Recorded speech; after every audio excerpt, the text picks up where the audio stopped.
Welcome back to Working Faith, where we take a spiritual approach to career success. I'm your host, Jalen Isley, and today we're talking about positive influence. I'm excited to introduce LaYinka Sanni.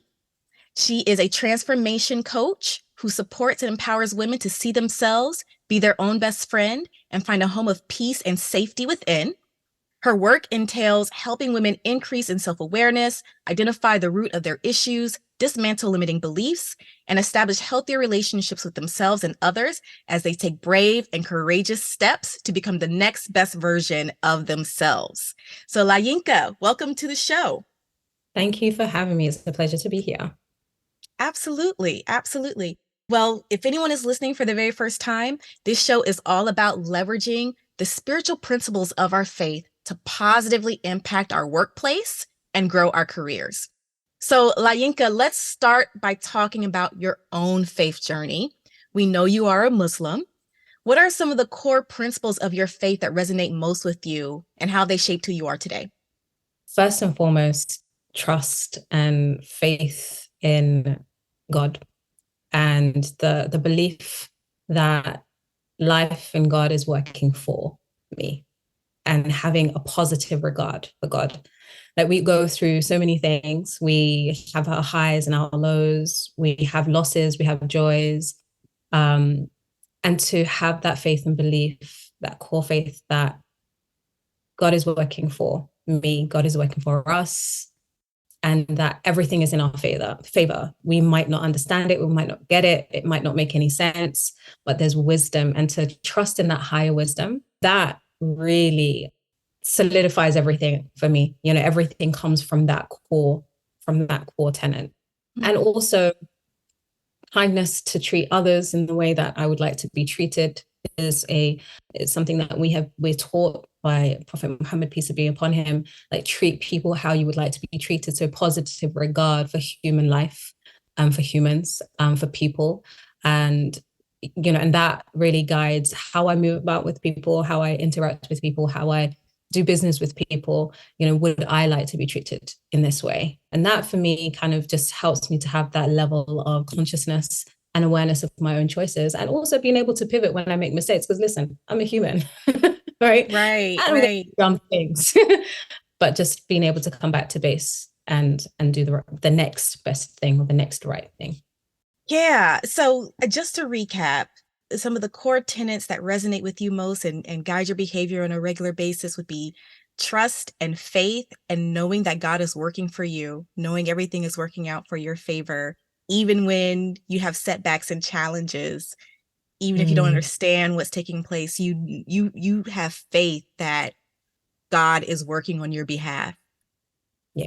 Beautiful, beautiful. And then, of course, positive regard for human life. If we could start anywhere, let's start with just a positive regard for another human being. Like, I think that is so, it's profound how difficult that is for a lot of people Yes. to just Yeah. start It, with it can positive be regard. really, it can be really challenging because we judge people by their behavior. And so, yes, I'm a woman who subscribes to the faith of Islam. I'm a Muslim, and I have tenets of faith that, beliefs that I have as a Muslim woman. Before I'm a Muslim, I'm a human being. And that's the case for everyone else, whatever their beliefs are, whatever their Hmm. life choices are, whatever things that they do or don't do, believe or don't believe, say or don't say. We all have blood running through our veins. We're still all human, right? Hmm. And so looking at the human to human level, besides faith, creed, color, whatever, you're a human being. And for me, you were a divine choice. God decided to bring you to this world. He made that decision. He knew what the heck he was doing when he created you. And so my belief is that, okay, I'm going to treat you as I would like to be treated. Yeah, absolutely. And when we think about, influencing others, and I want to emphasize positively influencing others, you have to start with the human in mind. And I know, that's what we're here to talk about today, this positive influence. Can you share an example of an opportunity or a work challenge you've had in which you relied on some of those tenets that you just mentioned to ensure you were being a positive influence in your career? Yeah, so I come from a background in education before I moved into coaching. And I used to teach teenagers between the ages of 14 and 18, all who were new to the UK in some way and they wanted to learn the English language. And I remember once seeing one of my students really in a really bad place. And being an empath, I've got issues where I've got so much love. I just want everyone to be in a good place, right? But I had to go beyond my role as a teacher in that moment where she felt like she didn't want to be here anymore.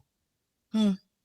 And it's that guiding principle of, but you were placed here for a reason. Of course, in that moment where she was in pain, she's not seeing any reason why she needs to be alive.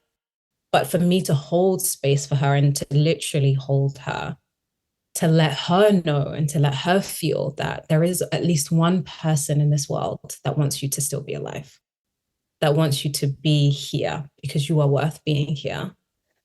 And I was actually told off. I was told that I had crossed the boundaries of my role as a teacher, Hmm. um, because that's not my job. My job is not to do that. I'd now made it seem and feel a bit too personal, in holding space for my student that way. But I couldn't go home and think that I'd left her, thinking that what decision could she make? Of course, I couldn't, stop her from taking any action. And yes, I signposted her to services to support her to not take any action on her feelings. But in that moment, my faith called me, and I would like to say it's a human thing. I would really love to say it's a human thing, like it's a human to human thing rather than a faith thing, like a from an Islamic standpoint, because human life is precious, and her life was precious, whether she was whatever faith or color or whatever that she subscribed to, whatever she believed in that moment, she was another human that needed another human's heart. And that for me was a beautiful moment and a moment that I cherish. And to see her, even though she wasn't fully herself the next day, but to see her there, like I beamed when she walked in. She probably, why are you making such a big deal that I'm in class today? And no one else knew why I was making such a big deal that she was in class. But it genuinely brought me joy to see that young lady come into class and to say that and to see that she'd given herself another chance, you know? Yeah, I do know. I've done a few interviews by now, and a few times it has come up, with people being on the verge of even if it's not to the extent of taking their life, but just the desire to not want to be here anymore. I know me personally, that's something that I've battled with for many years, even like as recent as 2 or 3 weeks ago. And you just never know what someone is going through. And to be able to reach them, it's not even, it's almost, reaching beyond their physical form and like, kind of touching their soul, connecting with the soul, the divine soul that makes them who they are. Yeah. That is absolutely faith driven because it requires faith to be able to even think, hey, I can reach someone, I can connect with someone because of God's love for me, because of the love that he has shown me, because he is I am. And I'm able to connect with this person this way, and show them, be that reflection of God's grace and love in a moment where they need it the most. Yeah. And because of him, she is, and she was. Mm-hmm. And yes, you can't get someone to see that truly when they're in pain. And that's I understand, and I also understand why I was reprimanded by my seniors for crossing the boundaries. I was prepared to do that. I do it again. I Yeah. do it again. Yeah. I mean, you have to, and that's another thing about being faith driven. You know that to your point earlier, God is working for you. God is working on your behalf. And when you allow yourself to be led, in that way, you can always trust that he's going to provide for you and give you exactly what you need when you need it. Exactly. Yeah, Absolutely. absolutely. It's inspiring to have that level of faith when you are operating in your careers because this is how you put food on the table. This is how you take care of your family. This is how you even, in some cases demonstrate, your skills and your talents. There's some intrinsic value associated with your career as well. And so being able to have that faith in your careers, even when it looks like it could be detrimental to your career, how did Yeah. you cultivate that courage? How did that happen for you? I think I think it comes from a place of knowing that no matter what, things are going to work out. So Hmm. even when I left education, I remember when my last week at work, colleagues, I think it floated around the entire department that I'm leaving, and not only is she leaving, she's not even going into another education based job. So Mm. I bumped into colleagues, and they'd be like, "Are you traveling?" Because I'd left to travel and teach abroad for a year once, and then came back to the same school. And so they thought, oh, she's doing that again. She's been a bit of a nomad and going to teach abroad. I said, no, no, no, I'm leaving education. All my books, all my materials, I've left it on my desk. I've left the hard drives and the key, like the USB drives with all of my materials. I'm not coming back. They One guy said, well, I guess we'll see you in another year then. Like, you're gonna go back. In And denial. I thought, I don't know what you're going through, but whatever you're going through, don't project that onto me. Right, right. I'm moving But I on. had full faith that that chapter was done, and I was Mm, good in that chapter. What I was going to was financially, it was a massive loss. mm, Even when I mm, think about being on maternity leave while I was at work with my daughter, when I was at work, I don't know how financially I coped because maternity leave pay is, I still don't know, except to know that God took care of us.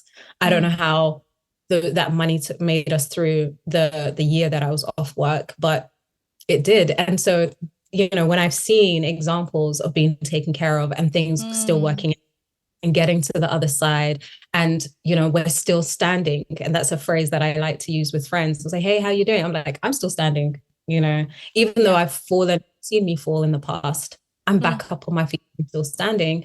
So when I go through a crisis, like, okay, we're going to stand at one point, so we're going to make it through. It's going to be okay.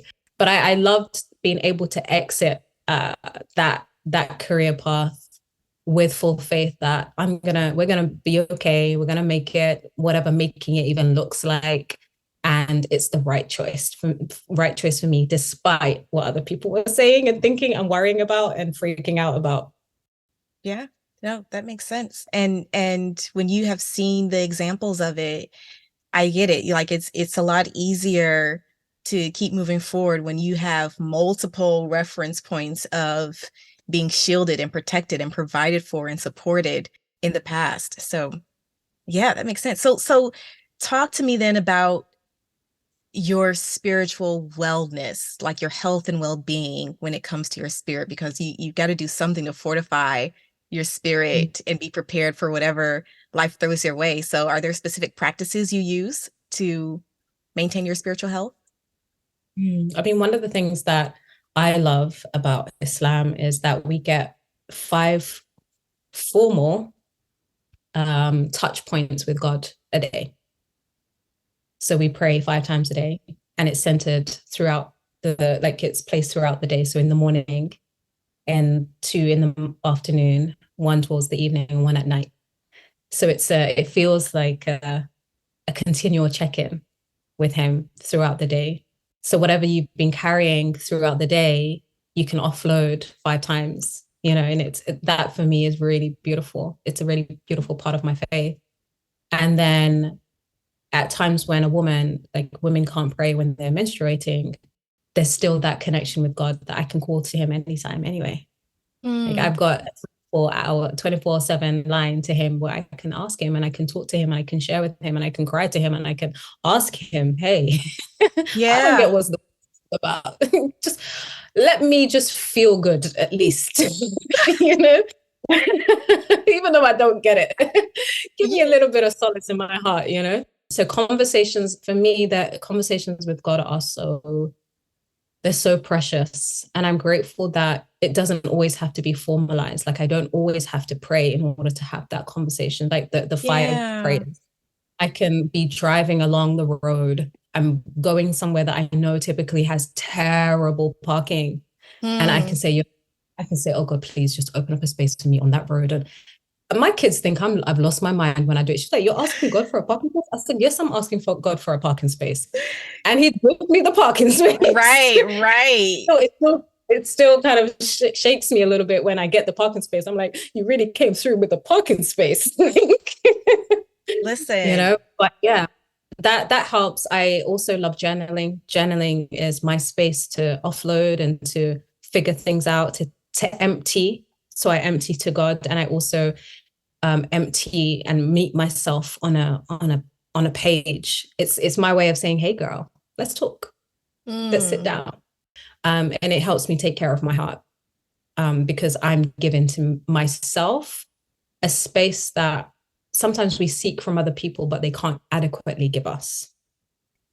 You know what? It's so amazing that you said this just now. Like everything you're saying, literal conversations that took place this morning between me, God, myself, like everything from, praying about the small things to saying, God, what's up? I don't understand what's going on right now. Please, help me, give me a little bit of peace. So if I'm going to go through it, at least help me get through it peacefully, Mm. all the way to sometimes you're looking for other people to heal and they can't do it. It's within you. Your healing is within you. So this conversation that we're having right now, I know it's supposed to be an interview for the audience, but man, it is confirmation for me right now that one, I'm not alone. Two, Yeah. I'm on the right path. And three, that, other people are going through similar experiences and are able to make it through. So I hope that's encouraging to anyone else who's listening as well. Yeah. I will say, one of the things that I love the most about Islam are those five connection points, like the five formal prayer times. And the reason why I have my app here, it goes off, when it's it's time for me to pray.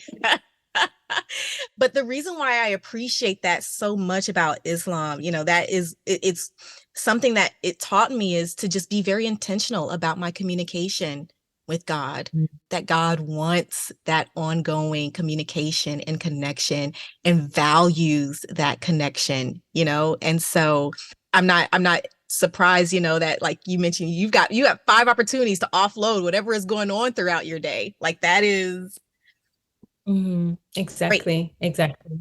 And I think that for me, that consciousness of the conversations with him and awareness and that opportunity, it allows me to check in with myself. Hmm. So yes, I'm checking in with God, but I'm also checking in with me. Like, how is my heart today? How is my heart right now? What am I carrying? What am I offloading? What do I need to offload? But also that awareness of how I'm being with other people. And we're Hmm. not always going to get it right. We're going to make mistakes, but even that opportunity to go back to God and say, hey, I messed up. Please help me to rectify myself because, I've got this mess going on. Yeah, yeah.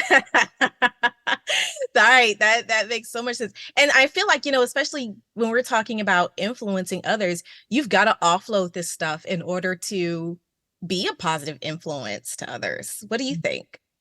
Yeah. How we are within ourselves is how we are with others. Hmm. How we are, what we're carrying within ourselves is what we carry into our spaces with others. And so, when you can tell when someone walks into the room and they've got a storm raging inside them, you feel it. They don't need to Right. say anything.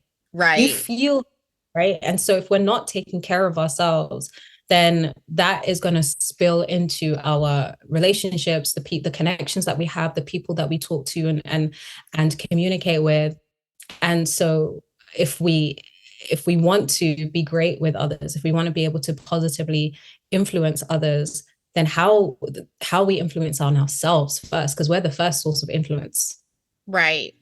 Yeah, absolutely. Absolutely. You've got to take care of your own heart and make sure you've got the energy and the capacity to then pour into others. So, Exactly. For yeah, that makes sure. so much sense. So, it has been such a pleasure having you on the show today. We're coming to a close here, but if you could share like one spiritual principle or practice or faith that, what do you think would help all of us be a more positive influence in our career fields?